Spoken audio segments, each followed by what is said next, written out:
This is a quick guide to help you install Pi-hole on any device from Raspberry Pi to Smart TV or a little server. So if you decided to skip corporate spioneering and your relationship with Google, these are your options. I have added the pros and cons of each one. My recommended method is either a mini PC or just a Raspberry Pi. This is the full graph. I will be sharing it in the description. We'll first start with the Raspberry Pi setup. You need to have a Raspberry Pi and you need a micro SD card on your main computer. You just go to this website and download the Raspberry Pi imager.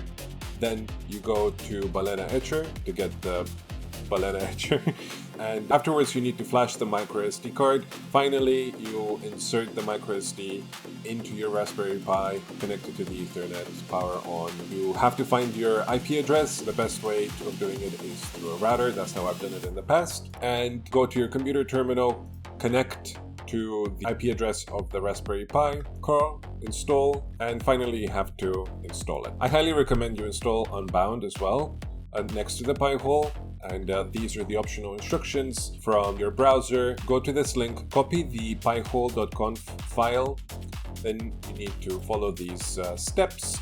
Essentially, download Unbound and set up the config file as prescribed here. You want to restart the service and then it will just work.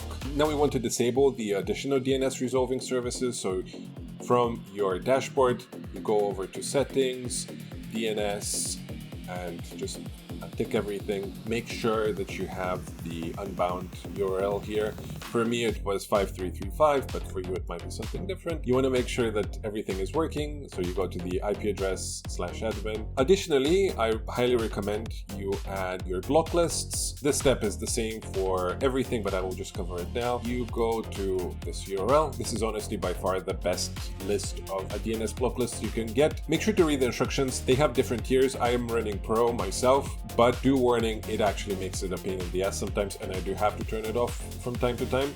But also the protection is incredible, and I get 32% URL blockage. Up to you. Decide for yourself, decide how your family is going to use it. So you want to scroll down to whichever DNS block list you want to pick, copy the link, and then you go to your Raspberry Pi browser, go into lists, paste it in here, press the button, and that's kind of it. Lastly, on your router, this is a very important step. You want to get the IP address of Raspberry Pi and you want to make it static. Then you want to also find the DHCP or DNS section or LAN section. It's different for different routers, and you want to make sure that the IP address of your Pi-hole is set as the host.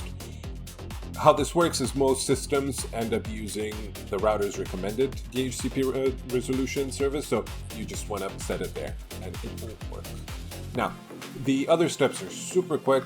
For mini PCs and personal PCs, I just recommend Docker. Really, there's no point in running it bare metal with these systems because Raspberry Pi is such low power draw. Also keep in mind that this should be running 24/7 as well, so keep it in mind. I strongly don't recommend you run it on a personal PC. The Docker setup is super quick. This is a Docker compose file, copy paste it.